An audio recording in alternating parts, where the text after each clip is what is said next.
আসসালামু আলাইকুম। জাম্বুরা বাদামি লেবু বা পাপলুস আপনারা যে নামেই চেনেন না কেন, এটা একটা খুবই উপকারী ফল। বর্ষাকালীন সময়ে এই ফলটা খুবই উপকারী। বর্ষাকালীন সময়ে জ্বর, সর্দি, কাশি হয়, এটা অনেক উপকারী। বাদামি লেবুতে প্রচুর পরিমাণে অ্যান্টিঅক্সাইড, পটাশিয়াম থাকে এবং এটা ওজন কমাতেও সহায়তা করে। আমি একটা বাদামি লেবু নিই, এই ছিললাম বাদামি লেবু।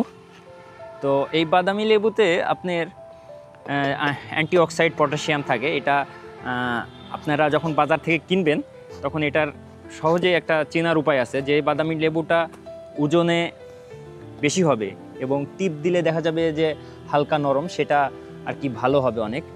তো আমি এটা আপনাদের কেটে দেখাচ্ছি এবং হালকা হলুদ ভাব আছে, এটা ভালো হওয়ার কথা। তো বাজারে আপনি বাদামি লেবু এখন পেয়ে যাবেন। বাদামি লেবুর দাম অনেক বেশি আপাতত, তো আপনি 40 থেকে শুরু করে 120 টাকার মধ্যে এই বাদামি লেবুগুলো পেয়ে যাবেন।